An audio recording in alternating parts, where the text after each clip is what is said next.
There's something evil in the woods. I've seen it.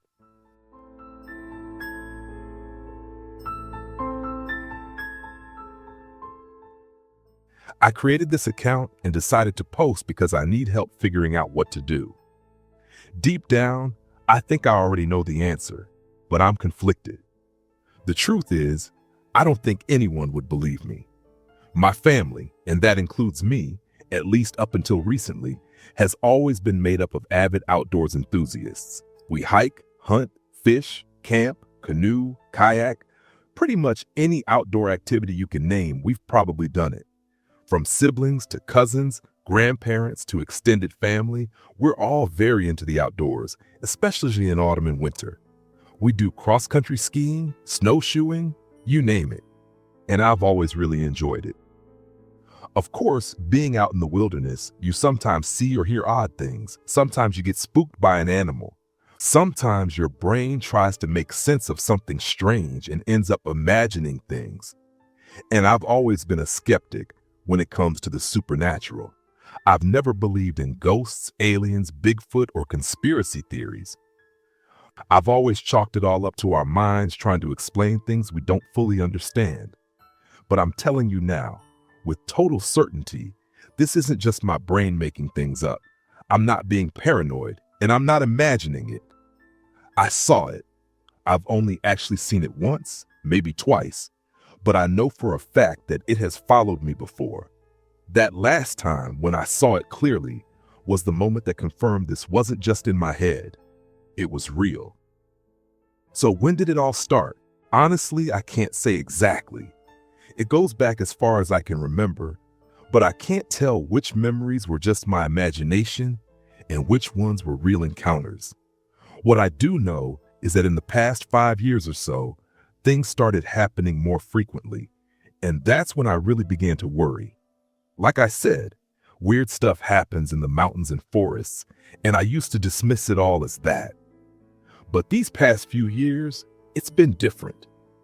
I'll share a few examples. I don't want to give away exact locations for reasons I'll explain later, but I live in Montana with my wife, and we do most of our outdoor activities in this region, sometimes going as far as Alberta or British Columbia.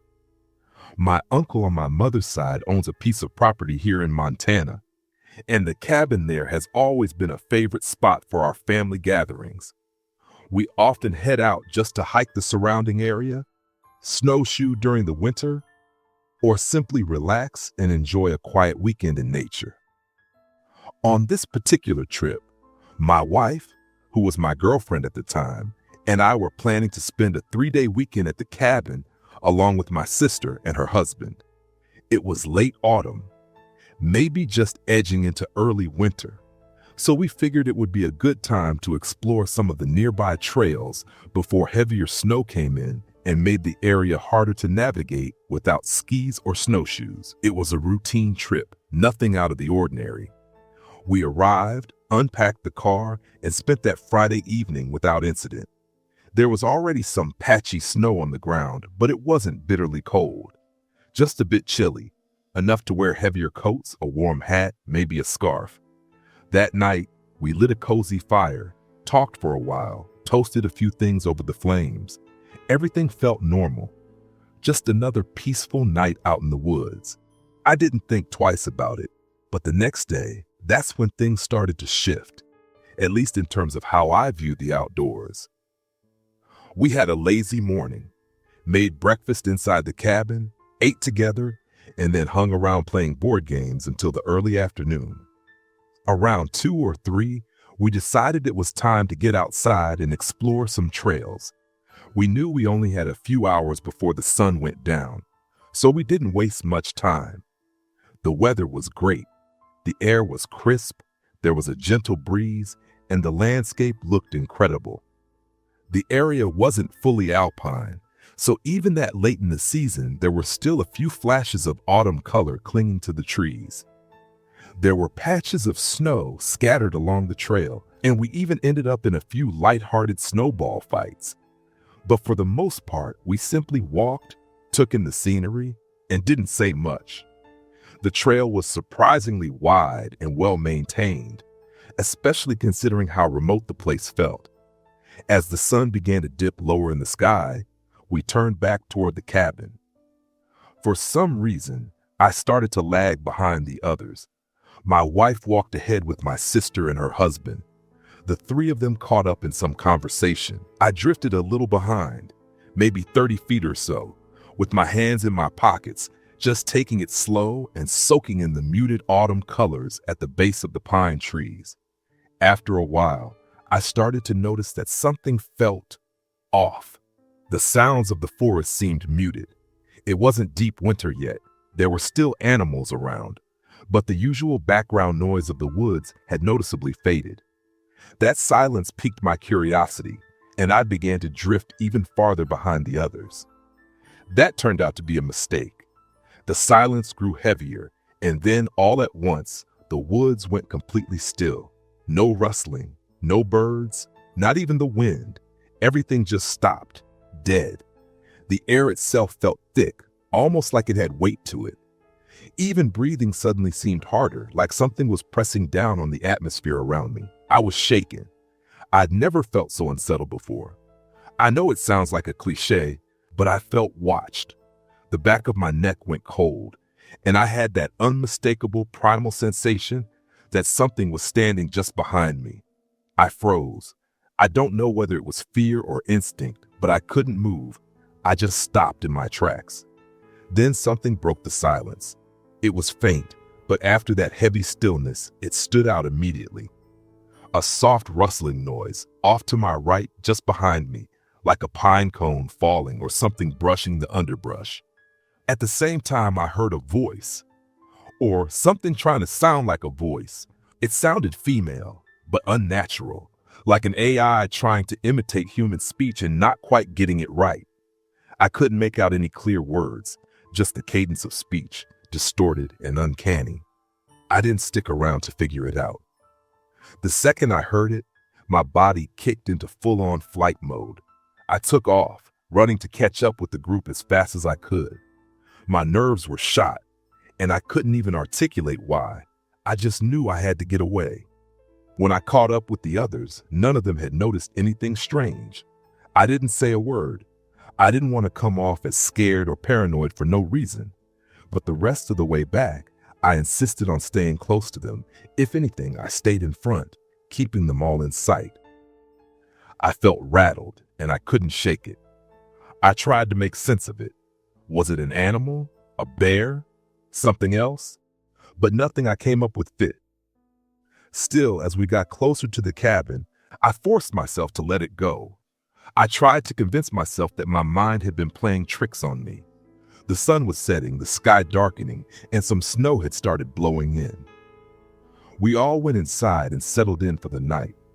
I didn't speak a word of what happened. I brushed it off, at least on the surface. That night only added fuel to the fire that had already started in my mind. Around midnight or maybe 1 a.m., the snowfall had picked up significantly. It was getting heavy, almost to the point of concern. I was the only one still awake at that hour, lying in my cot next to a window, watching the snow accumulate quickly. I remember hoping we'd still be able to drive out the next morning. As I sat there, quietly watching the storm, that familiar uneasy feeling crept back in. Something wasn't right. About 20 yards from the cabin was the edge of the tree line. In the low light, dim but just enough to see, I noticed the branches moving. I couldn't see anything clearly, just faint shapes and subtle movement, but it was obvious that something was out there. And more than that, I felt it.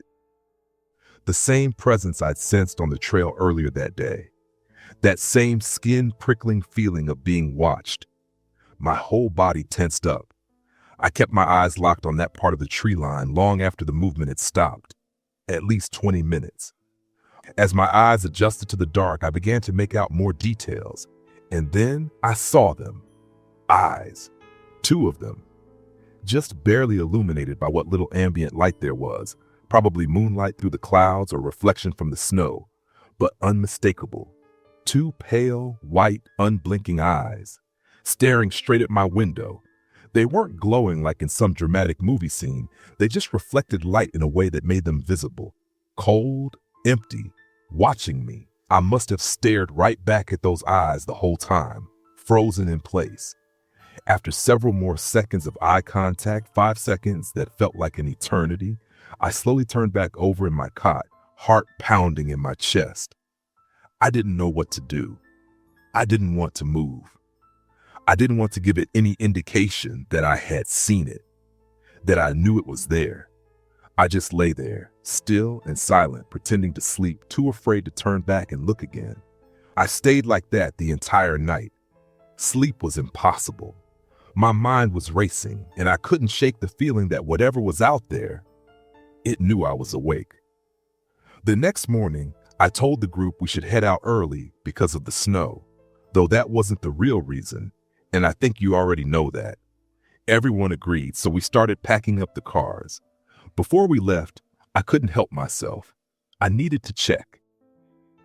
I went outside to inspect the tree line near my window. The snow had fallen hard overnight, covering most signs of activity. But even so, I found something. Faint, but clearly there. Footprints. Bipedal, human-like, but not fresh enough to study closely. The snow had obscured too many details. Still, I knew what I saw, and I knew I wanted to get out of there as fast as possible. Things only got worse after that last experience. I started to feel increasingly paranoid whenever I was out in the woods. There were a few more unsettling incidents in the time that followed. Nothing quite as intense, but still deeply unnerving. I often had that eerie feeling of being watched, and sometimes I'd notice that same unnatural silence again, although not as extreme as before. Still, every time something like that happened, it chipped away at my skepticism a little more. My senses had become sharper, more alert, anytime I went hiking. I still wasn't completely sure if what I'd experienced was real or just something my mind had conjured up, but the doubt was fading with each incident. This next event happened about 2 years later, though still in roughly the same general area near my uncle's property. By that time, my wife and I had gotten married. It was the summer prior, and once again, this took place in late autumn or early winter. I was with my sister and her husband again, along with some cousins from my mom's side of the family. We were staying at a group campground near a fairly popular lake, wrapping up a 4-day fishing trip. I had brought my German Shepherd, Yukon, along with me. While I grew up hunting and had spent a lot of time in the woods, I'd never been too keen on carrying firearms. In hindsight, I kind of wish I had been. But Yukon gave me a real sense of security, the kind other people might from having a gun on them. He was usually a calm, friendly dog, but he had sharp instincts. If there was a threat nearby, Yukon would know it, and that made me feel a lot safer. After everything I'd experienced, I usually tried to avoid going off on my own in the woods. But when Yukon was with me, I felt more at ease doing solo walks. This area seemed relatively safe too, pretty popular, and there were usually people nearby. I could even see other campsites across the lake. It all felt pretty low risk. So that afternoon, not too close to sunset, I decided to take Yukon for a walk around the lake. I felt confident, maybe even a little careless. That was my mistake. At one point, Yukon caught the scent of something and veered off the trail, following a small creek that branched away from the main path. I let him lead the way. That's when things started to take a turn. There was more snow on the ground this time compared to my last experience near my uncle's property, but it wasn't enough to be a problem. Yukon moved through it easily, but it quickly became clear he wasn't just following the creek. He'd picked up a scent. His posture changed, focused, determined. He was tracking something, and whatever it was, he was serious about it. So I followed, and then it happened again. There was no buildup, no warning. One moment, everything was normal, and the next, the forest just stopped. The wind died, every sound vanished. No birds, no rustling branches, no distant animals, just a dead, suffocating silence. The air thickened, just like before, and felt heavy in my lungs. I could sense it before I even fully realized it. That same awful presence.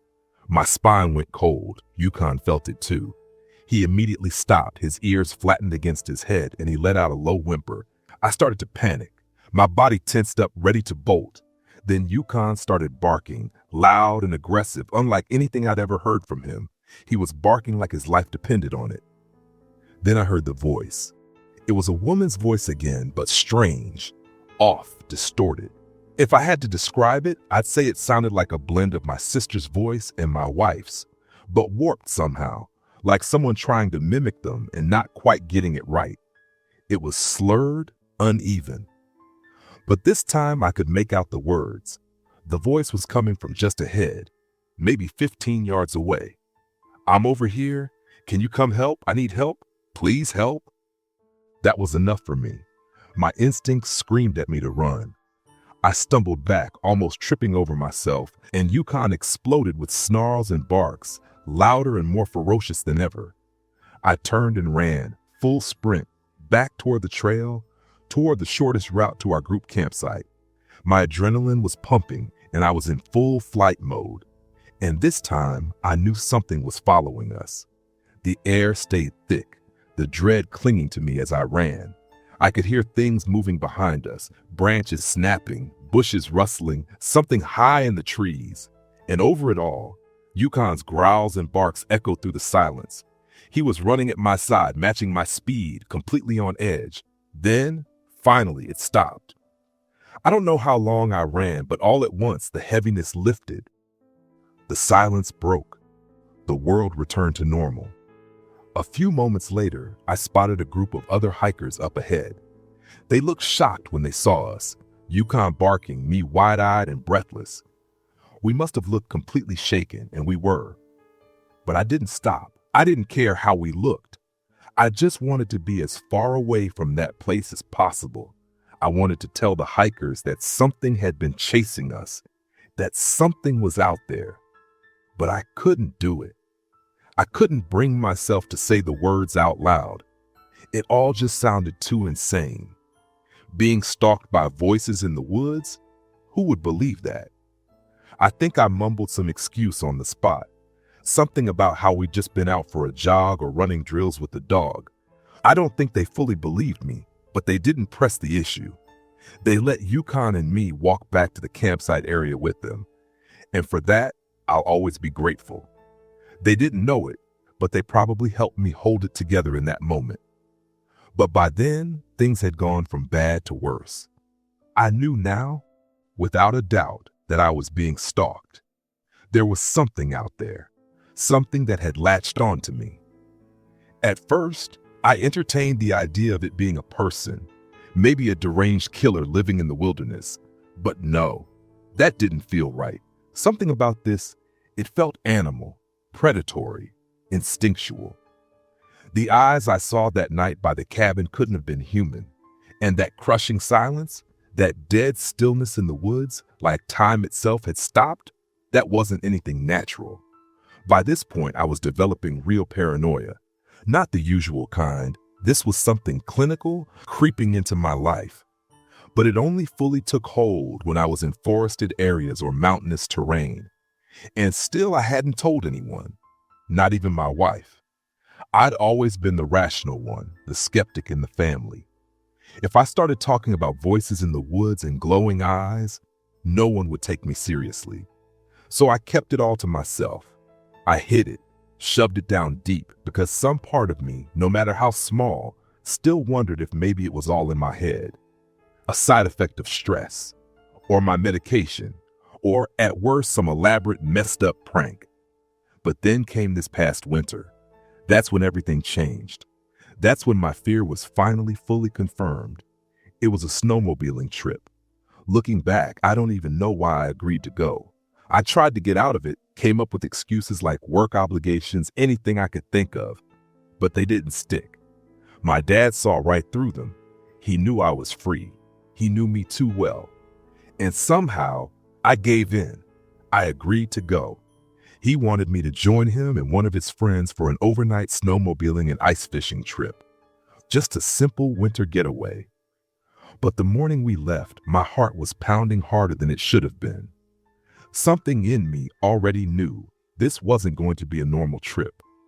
During the trek, I stayed as close as I possibly could to the other two snowmobiles. I positioned myself between them whenever I could, never in front, never in the back. My paranoia was running high, and I wasn't taking any chances. I was alert, cautious, scanning my surroundings constantly, but as fate would have it, the weather turned against us. Around sunset, the snow began to fall, hard. Visibility plummeted. The world around us was quickly swallowed by white. I was still riding between my dad and his friend. His friend led up front, and my dad brought up the rear. But then my snowmobile began acting up. Nothing major at first, but I started to lag behind the lead. Still, I wasn't too concerned. My dad was right behind me, and I could still see the lead's tracks in the snow. I couldn't have been more wrong. I pulled over and stopped the snowmobile, hopping off to check what was going on. I assumed my dad would stop behind me like he always would. He didn't. The moment I killed the engine, the world went completely still. No hum of machinery, no voices. The snow muffled everything, absorbing even the faintest sound. I was alone, and I began to panic. That dreaded silence returned, and with it, the same weight. It started subtle, but it grew heavier and heavier. I didn't think silence during a snowfall could possibly feel any deeper, but it did. It pressed in on me like a vice. The air itself thickened. Breathing felt harder. Then, from the tree line to my left, I heard it again. A voice. This time it was my wife's voice. "Come here, it's me. I need you." But I knew better now. My instinct screamed at me not to believe it. I tore open my bag and yanked out my flashlight, immediately pointing it in the direction of the sound. And what I saw will haunt me for the rest of my life. At first it looked like a collapsed pile of pale, brittle tree limbs, twisted and broken at odd angles. But then I saw them. 2 tiny pinpoints of light, eyes, reflecting back at me from the dark. And in that moment, I knew exactly what I was looking at. It stood at least 6 feet tall, maybe more, and it was unmistakably bipedal. Its skin was pale, sickly, like it had died long ago and never decomposed. It looked too tight for its body, stretched thin over a skeletal frame, as if its bones might burst through the surface at any moment. Its eyes were sunken deep into its skull, its cheeks hollowed, and its lips were thin and cracked, with something dark, maybe blood, dried and crusted around them. But what struck me the most, what froze me to the core, were its hands. Its fingers were impossibly long, far too long to be human. The hands ended in massive, curved claws, black as obsidian like sharpened glass. The entire thing was grotesque, inhuman. No, there was nothing even close to human about it. The moment my flashlight beam hit it, the creature let out a shriek, loud, unnatural, and utterly wrong. It was a sound that didn't belong in this world. It didn't sound like an animal or a person. It sounded like something twisted, something evil. And in that moment, I was sure I was going to die. Without a single second of hesitation, I dropped the flashlight and lunged onto my snowmobile. My hands moved on instinct, starting the engine faster than I thought possible. I didn't care where I was going. I didn't care where my father was. I just gunned it and tore through the snow like my life depended on it. Because it did. I didn't look back. I didn't want to see if it was chasing me. After a few minutes of sheer panic and speed, I managed to pull out my GPS and reorient myself. I made a beeline for the parking lot where we'd left the cars. I never slowed down, not once. I have no idea how long it took or even what time it was by the time I got there. It was just dark. All I remember is flying off that snowmobile, jumping into my car, and flooring it out of there without a second thought. I didn't feel safe until I pulled into my driveway nearly half an hour later, and even then, I wasn't really safe. I was still shaking, still terrified. I had finally seen it.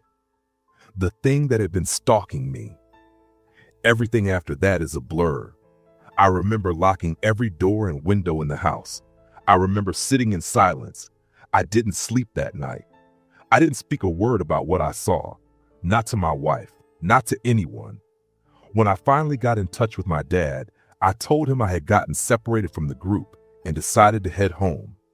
He didn't question it. He picked up my snowmobile for me since he had the trailer. Which brings me to my problem. I haven't gone near a forest, woodland, or mountain since that day. I don't want to. I can't. But now, my family is starting to talk about camping trips again. They're planning new outings, weekends in the woods like we used to do. And I don't know how to tell them I'm not going back. Not ever. But more than that, I don't know how to tell them they shouldn't go back either. I don't want to say where this happened because I don't want anyone, especially people I care about, trying to find it. I don't want anyone going there, not even out of curiosity. Whatever this thing is, it's still out there and it doesn't want to be found. I don't know how to explain all this to them. I don't know how to convince them it's real. So here I am. If you've read all of this, thank you. And if you believe me, truly, thank you. I need advice. I need answers. And more than anything, I need to find to keep people away from that thing. Because there's something out there and it's evil